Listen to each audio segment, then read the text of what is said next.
AudioJungle.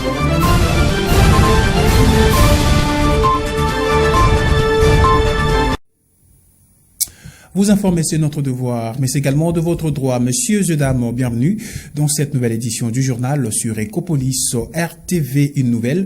Avant de commencer, accompagné d'une délégation dont le membre de son cabinet et du ministre provincial en charge des infrastructures, travaux publics et reconstruction, le gouverneur de la province du Congo central, Grace Kwangamonswangi Bilolo, a, dans le souci de s'imprégner de l'état d'avancement de différents chantiers au Congo central, a visité ce vendredi 24 octobre 2025 le stade Lumumba pour palper du doigt la réalité des travaux qui sont presque en phase de finition avant de se rendre en ville basse dans la commune de Matadi où il a également inspecté le travaux de la route Prétel-Oebeka-Nkalankala. Le premier citoyen du Congo central a fini son périple par une visite au chantier de la nouvelle Assemblée provinciale du Congo central en construction. Tout à fait autre chose à l'Assemblée nationale, l'élection de 2 membres du bureau qui vont compléter la fiche n'est qu'une affaire de jour. Le candidat ne cesse de déposer leur dossier au secrétariat permanent de l'Union sacrée de la nation. Le détail dans ses commentaires de Pacifique Mwanda. L'Assemblée nationale est dirigée par un président intérimaire il y a plus d'un mois à la suite de la démission de Vital Kamerhe, ancien président de cette chambre du Parlement visée par une pétition sur initiative du député national Mbindule Mitono Crispin. Outre le président, la rapporteure adjointe Dominique Munongo faisait aussi partie des concernés, à l'instar de son titulaire Jacques Njoli et la questeur, réhabilité au cours d'une plénière conduite par le premier vice-président Jean-Claude Tshilombayi Moussaou. À ces jours, 2 postes restent vacants, celui de Vital Kamerhe et Dominique Munongo, qui a aussi démissionné de son poste de rapporteur adjointe. Les candidats à ces postes sont en lice. Ils ne cessent de déposer leur dossier au secrétariat permanent de l'Union sacrée de la nation, conformément à la procédure édictée par la plateforme présidentielle. Aimé Boji Sangara, Christophe Mosonko Diampoanga et les porteurs des pétitions, les députés nationaux Crispin Mbindule, étaient face au professeur André Mbata les jeudis et vendredis du mois en cours. Vital Kamerhe, et nous avons pensé qu'il n'assumait pas correctement ses fonctions de président de l'Assemblée nationale. Et aujourd'hui, le pétitionnaire m'a demandé de venir déposer ma candidature au poste de président de l'Assemblée nationale. Le chef de l'État choisit un Congolais à qui il veut confier des responsabilités. Non, moi je ne prends la place de personne. Je ne veux pas non plus qu'à cause de moi qu'on révoque quelqu'un non plus. Non. Chaque personne a droit au travail. Dans les mesures où vous répondez aux responsabilités que le chef de l'État vous a confiées, c'est trop tôt, mais je suis parmi les candidats. Je leur demande de me faire confiance. Notons que les candidatures seront transférées auprès du président de la République, Félix-Antoine Tshisekedi Tshilombo, pour sélection des candidats uniques de l'Union sacrée de la nation. Et puis restons toujours dans ce chapitre des élections de quelques membres du bureau de l'Assemblée nationale pour les réseaux de jeunes parlementaires. La vacance du poste de 2e vice-président est une opportunité pour la jeunesse parlementaire qui représente 20% de députés à la Chambre basse du Parlement congolais. Il a annoncé une candidature commune d'un jeune parlementaire. À ces postes, la jeunesse ne veut plus être spectatrice, mais actrice du renouveau politique institutionnel au sein du Parlement. Je vous propose de suivre les comptes rendus de la réunion du RJP. Le réseau des jeunes parlementaires prend acte de la candidature de l'honorable 2e vice-président, l'honorable Mbosso Kodia, au poste de président de l'Assemblée nationale.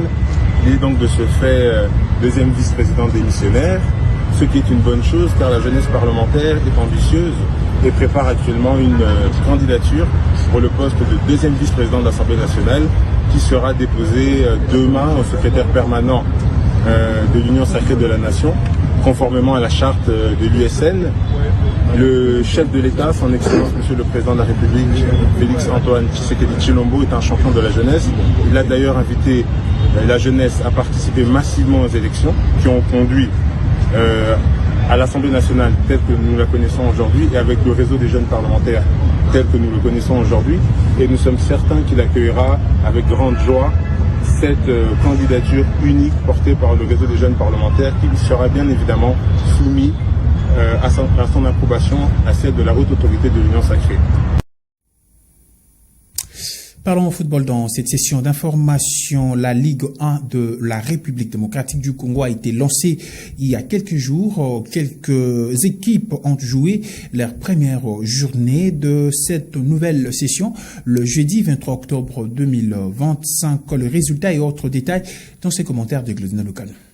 Après des semaines d'incertitudes liées à la publication du calendrier et la mise à disposition du règlement, la Ligue 1 congolaise a officiellement repris. Quelques matchs de la première journée se sont joués le jeudi 23 octobre 2025 avec une première journée riche en surprises, confirmations et forfaits. Au stade Tata Raphaël, l'AS Vita Club a signé une entrée fracassante en dominant l'FC Étoile du Kivu sur le score sans appel de 3-0. Les hommes de Barthélémy Soto lancent ainsi leur saison sur une note très positive, portée notamment par la performance de Diakana Marzouk, homme du match. Dans une autre affiche au stade de Martyr, le DSMP a chuté à domicile face à New Jack FC 1-2. Oh, la transmission avec Ayembe, la passe en retrait. Elle est doublée de ce tour. Chiomalandou, il permet à New Jack de reprendre l'avantage. Un match qui reste comme la surprise de la journée, qui a également été marqué par 2 forfaits. Le FC Renaissance du Congo perd par forfait face à Céleste FC de Mbandaka. Et Martin Pécher s'incline également par forfait contre AC Rangers. Autre résultat marquant du groupe A, le tout-puissant Mazembe a confirmé son statut de favori en s'imposant 3-1 face à Manika de Kolwezi avec une belle prestation de Passia Mwamba, autre joueur à retenir lors de cette première journée. Avec ces premières rencontres, la bataille pour le play-off et la suprématie dans la Ligue 1 s'annonce déjà intense, ouverte et pleine de rebondissements. L'actualité au-delà de nos frontières en Côte d'Ivoire, jour J, -2 pour l'élection présidentielle. La campagne s'achève. Les 5 candidats tiennent leur meeting à Abidjan et en province avec un objectif, convaincre les électeurs d'aller voter le samedi. La participation est l'un des grands engins de ces scrutins. TV5 Monde.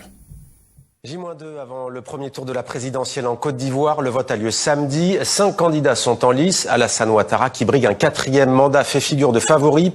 Hier, l'ancien chef d'État, Laurent Gbagbo, a dénoncé, je cite, un coup d'état civil. Ceux qui manifestent contre ce qu'il appelle un braquage électoral, eh bien, il dit qu'il les soutient, l'ancien président, qui a vu, on le rappelle, sa candidature rejetée par le Conseil constitutionnel. On retrouve en direct d'Abidjan notre envoyé spécial, Fanny Noharo-Cabré. Bonsoir, Fanny. La campagne électorale prend officiellement fin ce soir.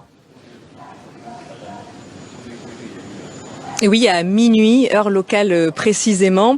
Alors, en ce moment où je vous parle, les 5 candidats tiennent leur dernier meeting, soit ici à Abidjan, soit en province, avec un objectif, convaincre les électeurs d'aller voter samedi, parce que Mohamed, la participation est l'un des grands enjeux de ce scrutin. La commission électorale avait même prolongé de 48 heures la délivrance des cartes d'électeurs. Et selon nos informations, plus de la moitié de ces cartes ont été retirées. Les 2 candidats qui ont été exclus, à savoir Tidjane Thiam et Laurent Gbagbo, n'ont pas officiellement appelé au boycott, mais dénoncent cette élection. Laurent Gbagbo, vous l'avez dit, parle de braquage électoral. Et puis Mohamed, il y a aussi ces Ivoiriens qui nous disent hésiter à se rendre aux urnes samedi par crainte de tension ou de débordement. Ces derniers jours, il y a effectivement eu des violences à Daloa, à Bonoa. Il y a eu des locaux de la commission électorale qui ont été incendiés à Yamoussoukro. Bilan de ces violences, 4 morts, dont un gendarme. Plus de 700 personnes ont été arrêtées et les manifestations ont été interdites. Fanny Noharo-Cabré, merci Fanny, en direct donc de la Côte d'Ivoire. Et c'est la fin de cette session d'information sur Ecopolis Télévision. Merci à vous, mesdames et messieurs, de l'avoir suivi. D'ici là, portez-vous bien.